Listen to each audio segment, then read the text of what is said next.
Sir, baka nga pwedeng makahingi ng biscuit. Para lang sa kape. Shh, tara na. Huwag ko matulog na may black eye, ha? Nakita niyo ba yung dalaw ko kanina? Dalaw mo? Yung matandang babae? Nanay mo? Patay na nanay niyan. Lola mo! Siya si Operator 1430. Yung parati kong kausap sa telepono. Ha? Siya. Diba? Alam mo ba? Alam mo ginawa niya? Dinala niya ako sa labas. Kaya, dinala niya ako sa bangko. Sa kung saan nangyari lahat. Tapos muhay kami. Tapos nawala.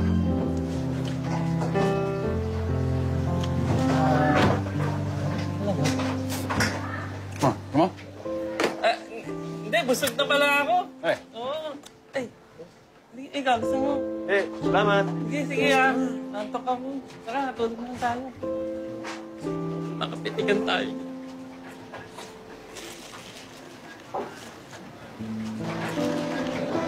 Hello? Uy. Hello, sumagot ka naman. Pila ka na lang ulit. Past 3 minutes ka na eh. Shh! Tay, ikaw na. Liz, lista mo pangalan mo dyan ha. Bawal utang ha. Iwan mo na yung bahid mo dyan.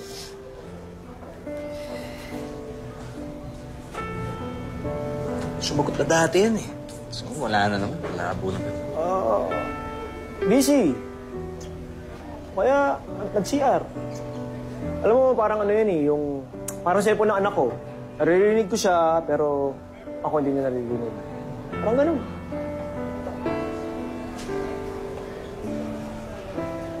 Kaya na ka? Yung misis ko nasa correctional, yun sa kabila. Koreksyonan? Ay, pareho kayo nakakulong. Kapag tutulak ng droga, pinasok na namin. Partners kami. Kaya partners din kami nakakulong.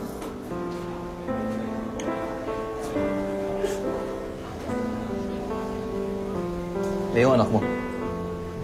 Hindi, adik. Ha? Scholar yung dalawang yun, ano ka? Alam mo, minsan, ang masamang puno, nagbubunga yun ng matatamis. Tulad ko.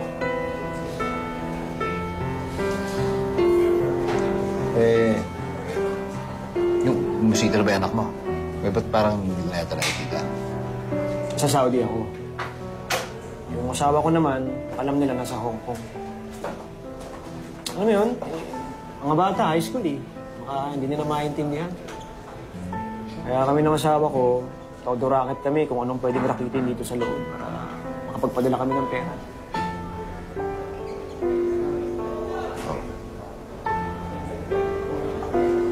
Kaya mo, tatry ko na lang tawagan yung numero mo kanina.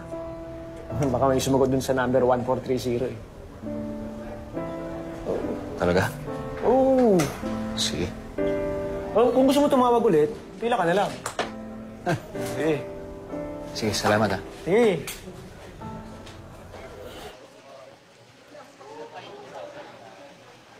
Ang tagal nun dumating. Ang init-init. Sir Lelong, yung fuse na naman kasi. Bakit hindi na lang palitan ng bago? Nag-relax pa naman ako para mababa yung presyon ko para sa medical mission bukas. Dali, ilalabas ko na kayo. Sige, dali, teka. Iabot mo yan kay Argel. Tapos huwag mong papakit sa iba.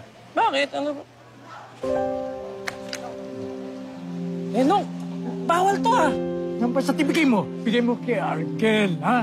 Sabihin mo, pantawag niya doon sa operator. Sir, pag natuluyang pitikan sa utak yan si Argel, kasalanan mo. Hindi kinukonsente nyo pa eh. Sige, bigay mo na yan. Oo na. Saka sabihin mo, siyang mag-atid sa akin doon sa medical mission. Daming utos. Sige na.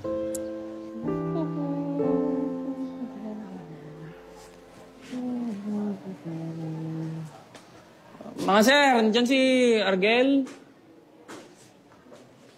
Sir.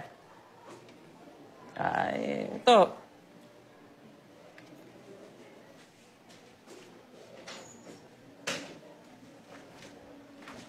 Basahin mo ang salita ng Diyos. Ayan. Yan.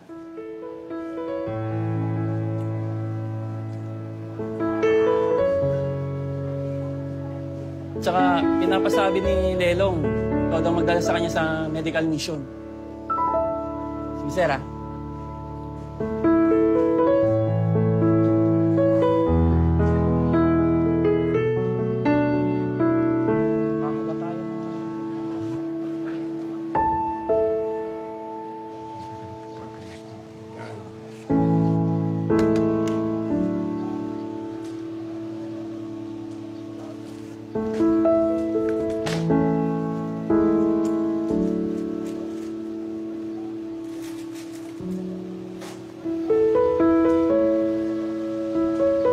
Operator. Kung ayaw mong sumagot, ayos lang. Naintindihan kita. Yan ang trip mo eh. Alam ko naman nakikinig ka sa akin. Tama ka eh. Kasalanan ko rin talaga. Kahit na lookout lang ako at kasalanan ko rin. Pero kung nasasama lang kasi ng loob ko, hindi naman ako ang pumatay sa kanila. Pero bakit ako nandito? Bakit ako nagsasakripisyo dito? Nakakulong ako sa loob. Ako lang mag-isa. Hindi ko naman talaga ginusto yun. Pwede ko lang mabalik yung panahon. Ay, talaga. Mali.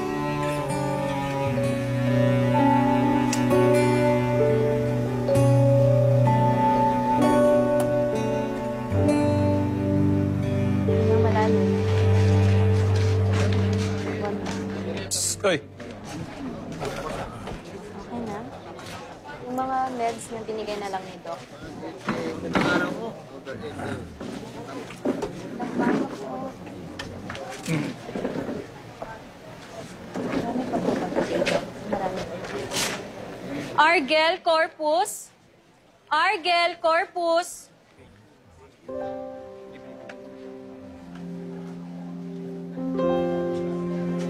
Bakit? Nakalista ang pangalan mo dito. Kailangan mong ma-check up. Check up ko lang. Miss Beautiful, may sakit yan sa utak. Sige na, check-upan mo na. Lelong bawal po matamis. Huwag matigas ang ulo, ha?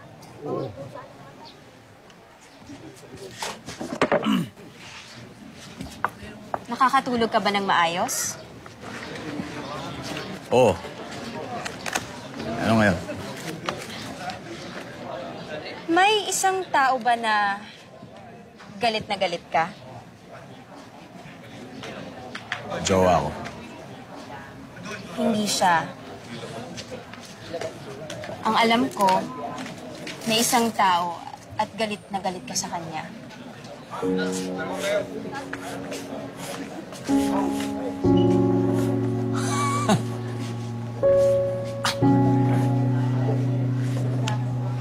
Galing.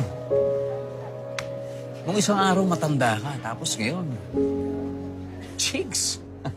Ang galing mo, ha? Minsan tumawag ka sa akin. Inaaway mo si Abel. Galit na galit ka nga nun eh. Tumaas ang blood pressure mo. Oo, si Abet. Ang iyang Abet na yun. Alam mo, siya yung may dahilan kung ba't nandito ako. Alam, klarong-klaro yung usapan namin. Usapan namin, walang papatay ng kahit sino. Kukunin lang yung pera. Pero ang ginawa niya, pinatay niya yung mga tao, tapos kinuha pa niya yung pera. Dapat siya nandito, hindi ako eh. Gusto mong lumabas? Ewa ba? Ayaw mong malaman kung anong nangyari kay Abet?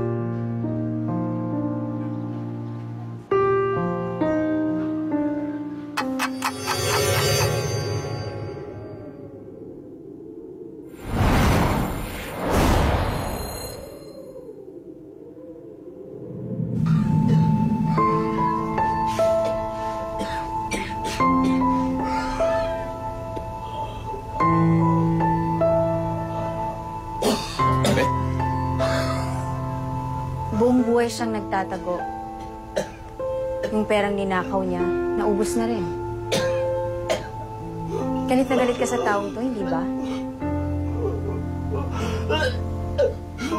Argel, lahat ng kasalanan na hindi pinagsisisihan, may kabayaran.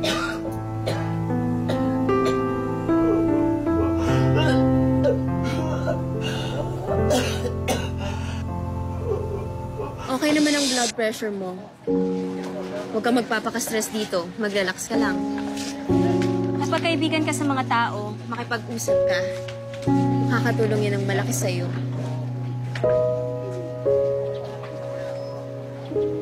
Mamamatay ba si Abet?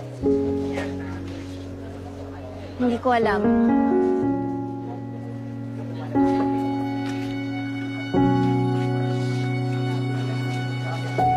Robert Cruz? Ang bahaging ito ay hatid sa inyo ng Downey.